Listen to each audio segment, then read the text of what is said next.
Oi, meu nome é Cristiane Santos Tutilo, sou aluna da Uninter, sou formada em Educação Física, estou fazendo a segunda licenciatura em Pedagogia e estou aqui para apresentar para vocês o estágio do ensino fundamental. Eu vou usar a Educação Física como base do conteúdo da aula. Vai ser apresentado para crianças de 4º e 5º ano, sempre desenvolvendo escuta, fala, pensamento, imaginação, deixando com que elas sejam criativas e façam aquilo que elas desejam, com base naquilo que é apresentado. Nesse caso, eu vou apresentar como competência elevar o nível funcional das capacidades condicionais e coordenativas na resistência geral.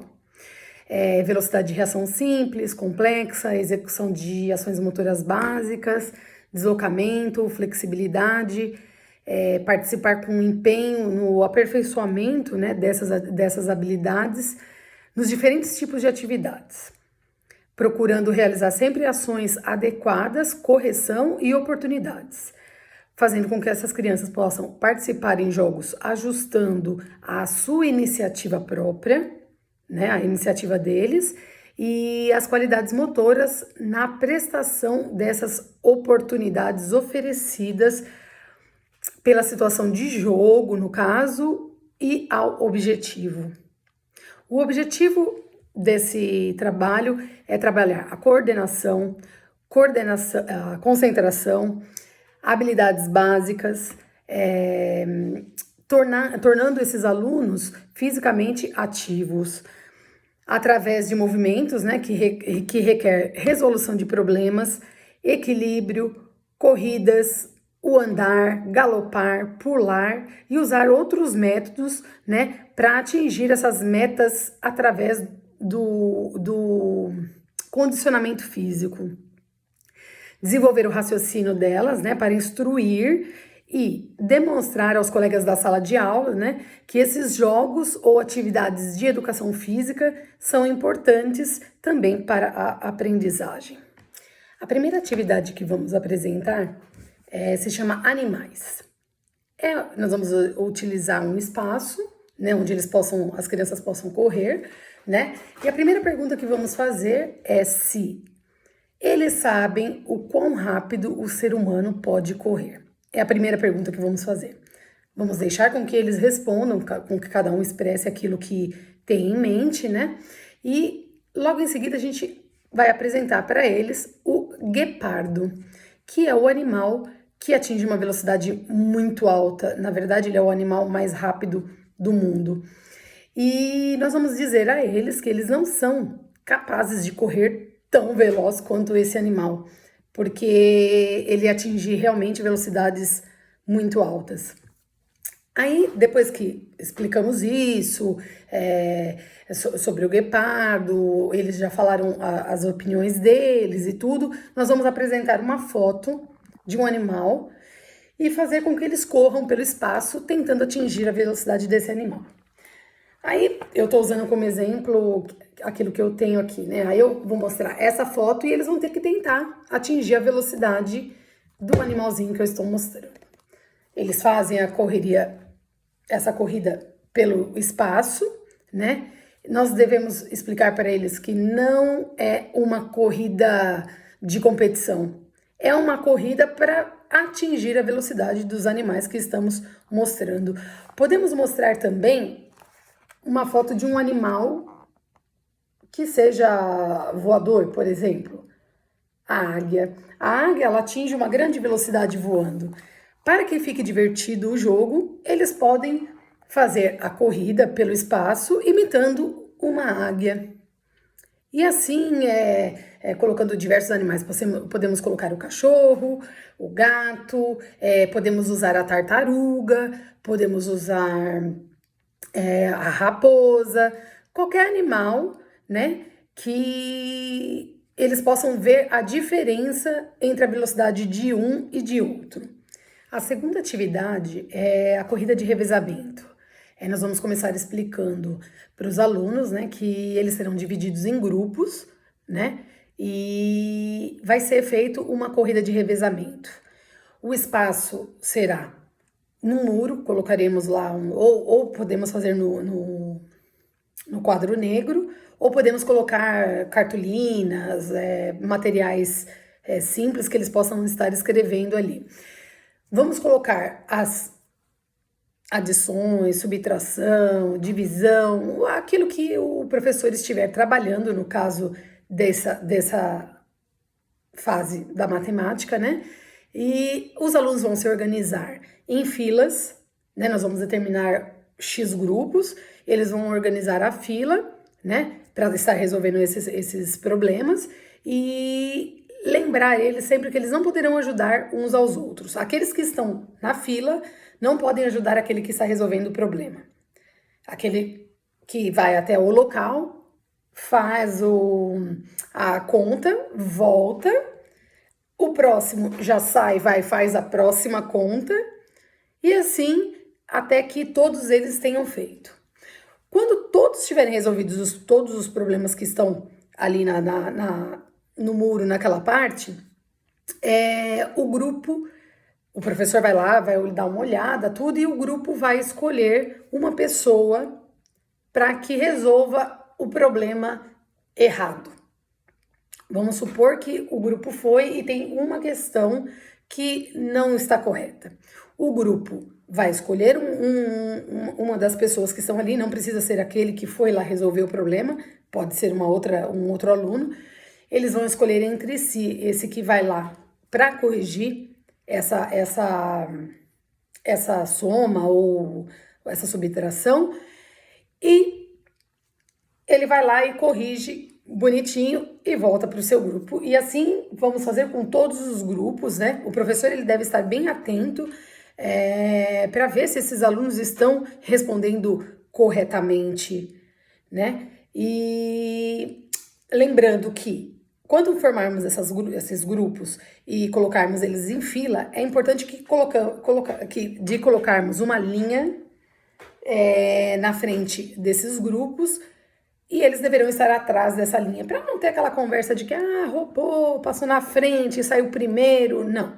Ele vai lá, o aluno vai lá, faz a questão, volta, toca na mão do companheiro, o companheiro sai e vai para resolver o próximo problema. E assim podemos fazer vários tipos de contas, vários tipos de trabalhos, e é um modo divertido, né? No final da história eles acabam correndo, eles acabam tentando resolver o problema, né? Ou você não pode falar para o seu amigo, mas você já sabe aqui, então você já está preparando para resolver depois, para corrigir aquele problema.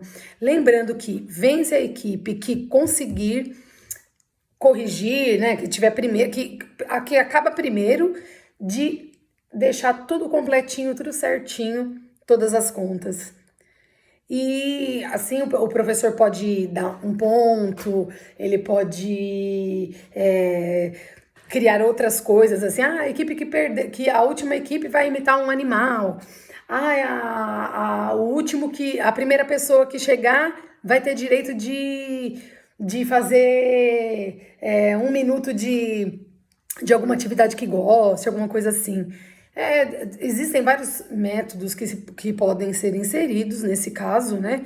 Nessa atividade. É uma atividade simples, mas que pode ser incluso diversos métodos de aprendizagem. Depende daquilo que o professor tem como objetivo em uma determinada aula. A terceira atividade é a leitura de rótulos, né? Vamos pedir para que esses alunos tragam de casa, né, rótulos de embalagens vazias, ou nesse caso aqui eu tô usando, a minha embalagem tá cheia, mas a gente pode pedir para que eles tragam só a embalagem vazia, né? E vamos ensinar eles a lerem esses tópicos que são as informações nutricionais de cada rótulo.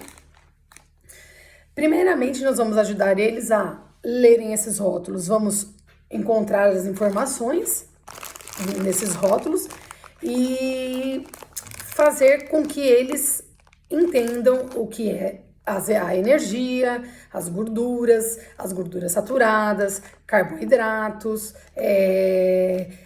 o que é aquela coisinha que aparece escrito, dos quais açúcar, as fibras, proteínas, sal.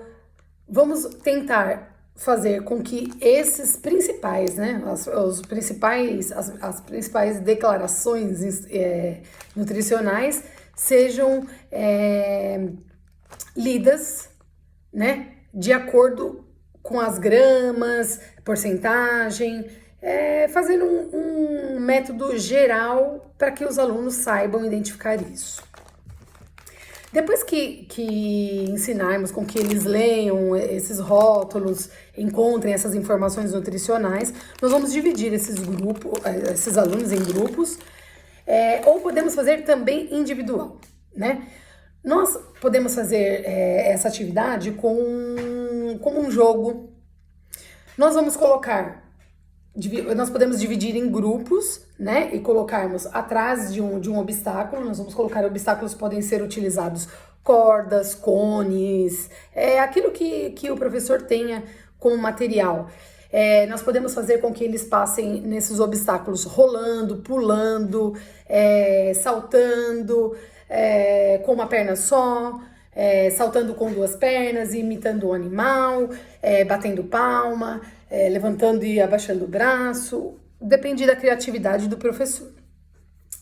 Esses alunos têm que passar essa barreira, né? Nós colocamos eles para trás de uma linha, eles vão ter que ultrapassar essas barreiras e chegar até o local onde está colado esses rótulos, né? Nós podemos utilizar ou o quadro negro, ou se estamos em um espaço, podemos usar os muros, né? As paredes, e colocar esses rótulos.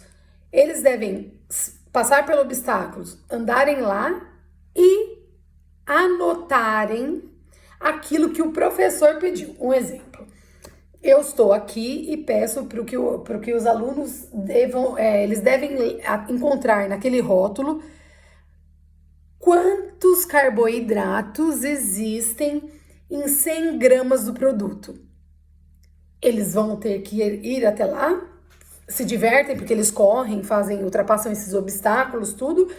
Chegam lá, eles vão procurar onde está escrito quantos carboidratos existem em 100 gramas daquele produto, vão anotar, voltam, passam pelo obstáculo de novo, lembrando que eles devem passar nos obstáculos de acordo com aquilo que foi determinado pelo professor. Se o professor disse, vocês devem andar saltando e lerem quantos carboidratos existem em 100 gramas do produto.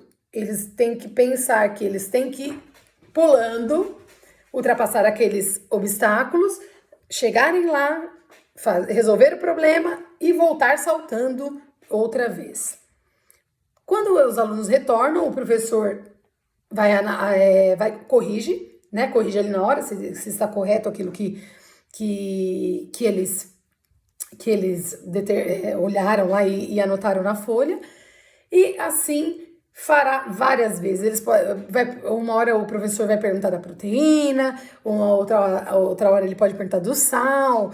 E depois que forem feitas essas atividades, o professor pode utilizar tudo isso para explicar a importância de cada um desses itens que estão no rótulo. Ele pode explicar algo referente à porcentagem, se ele for no caso da matemática. Ele pode explicar algo do carboidrato em relação que ele se transforma no açúcar, se for numa aula de ciências. Ele pode utilizar esse método que ele mandou saltando, no caso da educação física, e comparando com a perca das calorias, por exemplo. Existem diversos modos que esse professor pode estar utilizando essa atividade